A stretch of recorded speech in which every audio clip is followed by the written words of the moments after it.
Freddie Lewis only stood about 6 feet, but that didn't stop him from being one of the best guards in ABA history. He started his career in the NBA, however, backing up Oscar Robertson. Freddie soaked up all the knowledge he could, so when the opportunity to play in the ABA came up, he was more than ready. His quickness made him a tough player to guard, plus he could shoot the lights out, especially from behind the arc. He attacked the glass well for his size, and he was a great passer. He had the clutch gene as well, leading several comebacks and draining multiple game winners in his career. Freddie was one of the most valuable players for the Pacers during their dynasty, as he often picked up his play during the postseason, even winning the playoff MVP in 1972. He was a part of 3 championship teams, so winning was something that Freddie did quite often. He deservedly has a spot on the ABA all-time team, and a lot of people feel like he's the best point guard to ever play for the Pacers, but since they had so many legendary players, he was often underappreciated during his time there. But today, I hope to introduce you or jog your memory of Fritz. This is PZ Hoops, and welcome to another episode of ABA Tales.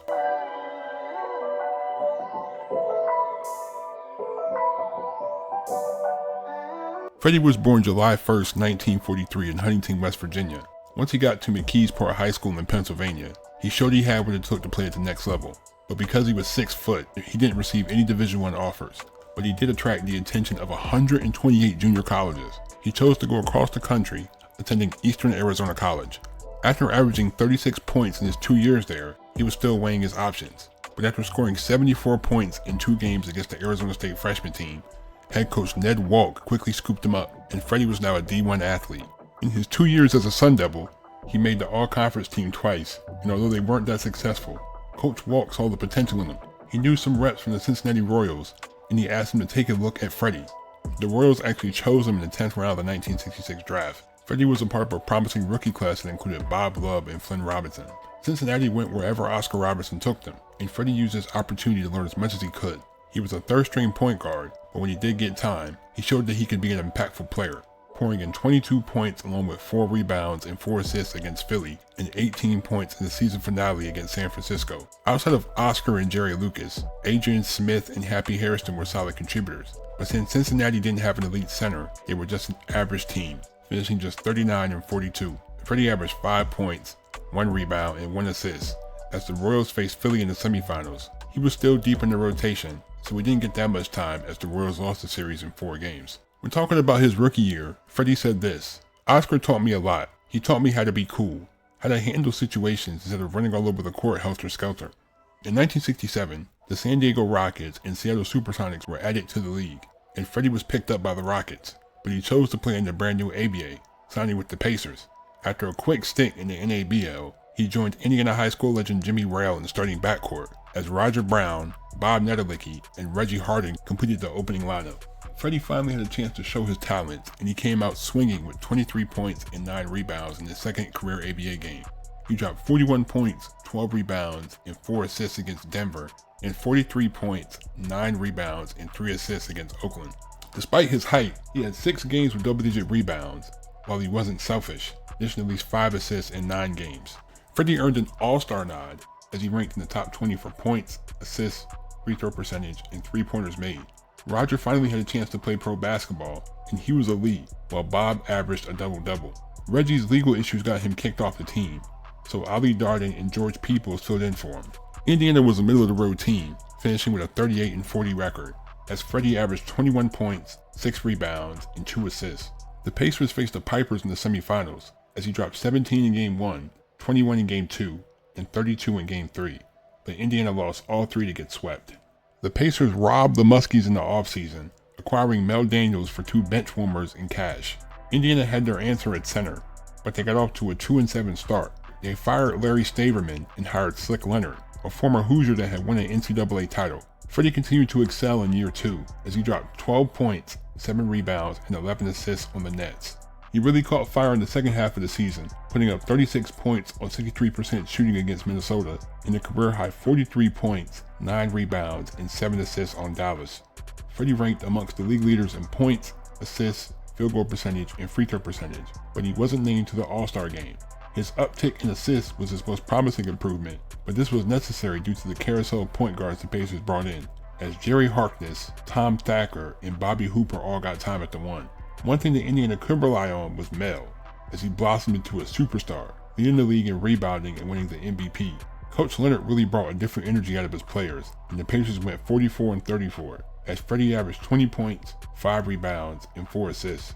Indiana faced Kentucky in the semifinals, and Freddie was a big contributor, dropping 27 in Game 1, 28 in Game 2, and 26 in Game 4, but the Pacers were down 3-1. They would fight back, and Freddie dropped 18 in Game 7, a 9-point win for Indiana. In the next round, they met Miami, and Freddie was unstoppable, averaging 27 points and 6 assists, including 35, 7, and 6 in the closeout Game 5. The Pacers made the finals, facing the Oaks, without Rick Barry. After they lost Game 1, Freddie dropped 35 points, 6 rebounds, and 5 assists in Game 2, as they put up 150 points to tie the series. But a rookie Warren Jabali would play out of his mind, as although Freddie dropped 33, 9, and 7 in Game 5, the Pacers lost in overtime and lost the series. Freddie shifted down to the point guard position in 1969, and he wouldn't get as many shots this year, but he was still an important part of the team. He dropped 24 points, 5 rebounds, and 5 assists in the season opener, along with 25 points and 14 rebounds on the Stars.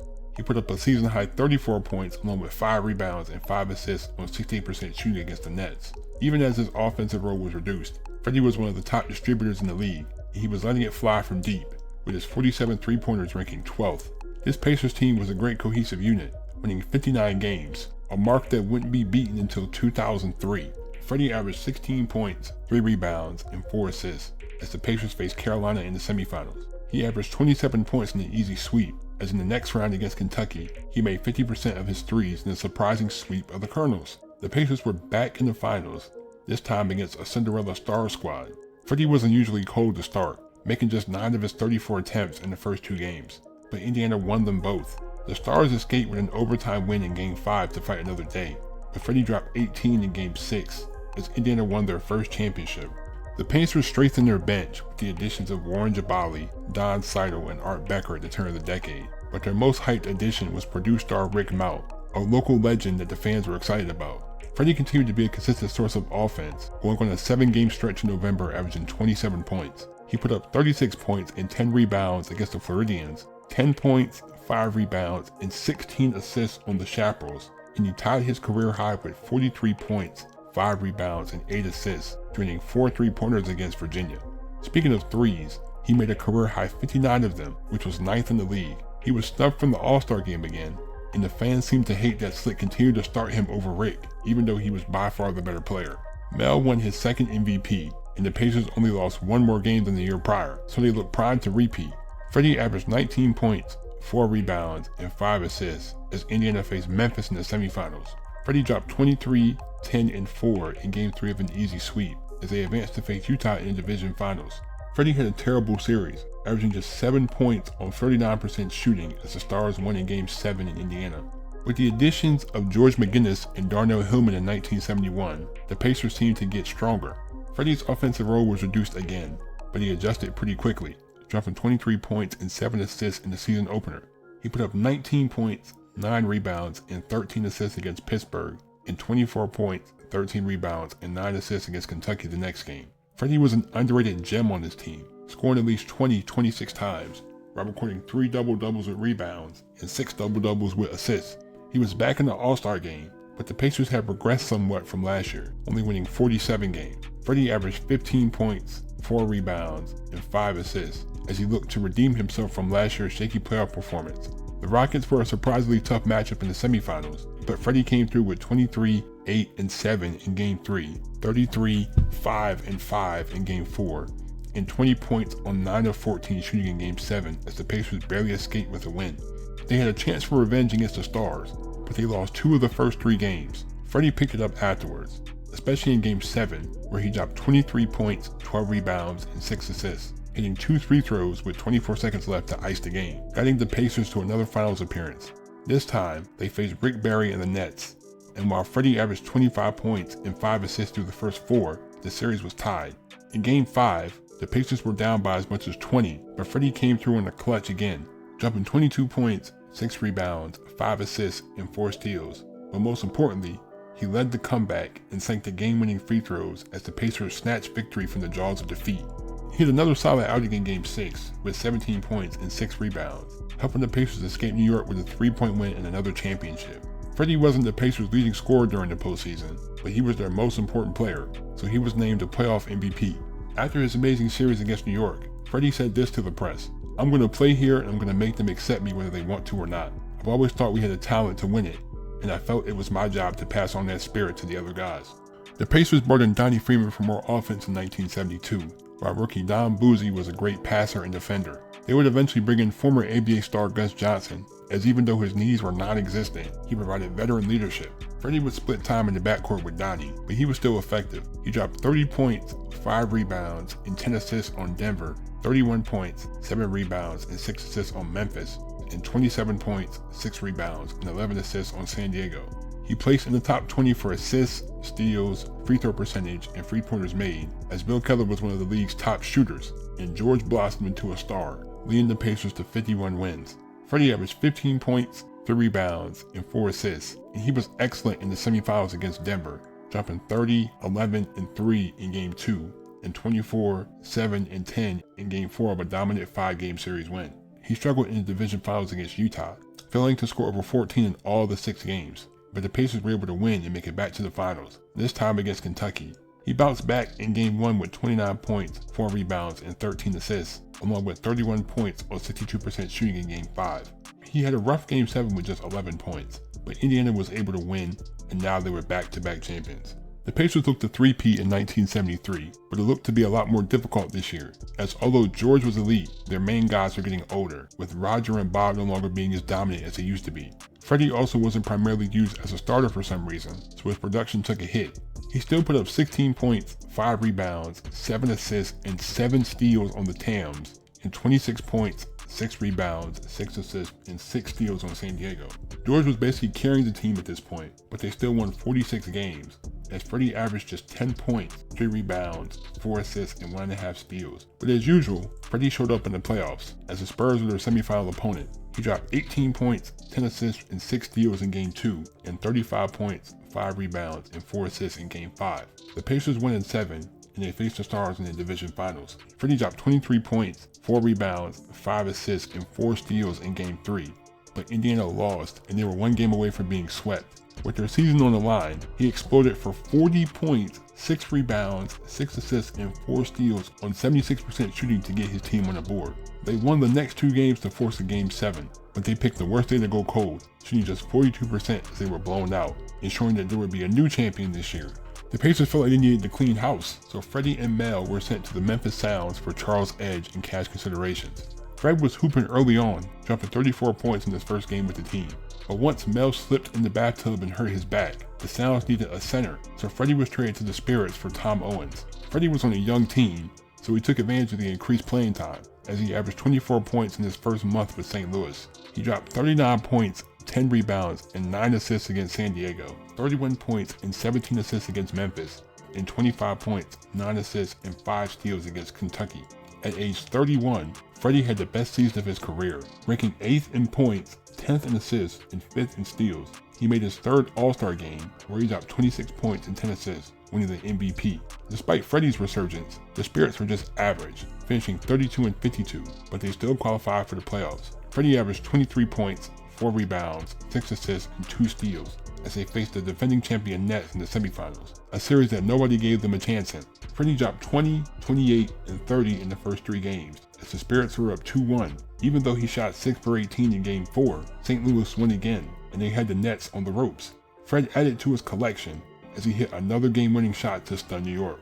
They faced Kentucky in the division finals, as he was unconscious, averaging 31 points and 8 rebounds for the first 3 games, but his postseason would end on a sprained ankle 17 minutes into Game 4. Now that he was gone, St. Louis really didn't stand a chance, and they lost in 5. Freddie was joined in the backcourt by Ron Boone in 1975, but he continued to produce, dropping 32 points, 4 rebounds, and 6 assists against New York, 22 points, 5 rebounds, 8 assists, and 4 steals against Virginia, and 29 points on 63% shooting against Kentucky. The roster was in a constant state of flux, especially with Marvin's off-the-court antics, and the fans really weren't coming to the games. They tried to make a playoff push, but 35 and 29 wasn't enough. Freddie averaged 15 points, 3 rebounds, 4 assists, and 1.5 steals. Freddie wasn't drafted after the merger, but he was signed as a free agent by the Pacers, so so he was back in the NBA. He was a reserve, but he did have some decent performances when he got time, with 24 points in the Nets and 29 points on the Kings. But he would be released in January and his playing career would end. After his playing days, he worked for the Cylinder Brothers for nearly 20 years. He then moved to Washington, D.C. to become a school teacher. He had plans to help Bill Keller restart the ABA in 2000, but those plans fell through. But now he continues to work with the youth through basketball. Freddie Lewis was a player that made the right plays at the right time, as he could adjust his game to fit every situation. He could pull up and shoot at any time. He could pull up and shoot in an instant, knocking down jumpers with ease, but he could also run the point and set up his teammates. He also showed up in the clutch, and he could lock down the opponent's best guard. Freddie was the unsung hero of the Pacers dynasty, but for some reason, the team never retired his number, and an induction into the Hall of Fame continues to elude him. But despite this, Freddie can hang his hat on being an important part of the best years in Pacers history. Thank you guys, really appreciate y'all for the support. I saw a lot of things where they called him the best point guard to ever play for the Pacers, and I kind of thought to myself, what elite point guards have the Pacers ever really had? Besides him, like, I can't really think of any elite point guards that the Pacers have had. Like any all-star guards. Like when you think of all the best players that played for the Pacers, they're all forwards and big men. I don't know, I think he really might have that distinction. He really might be the best point guard to play for the Pacers.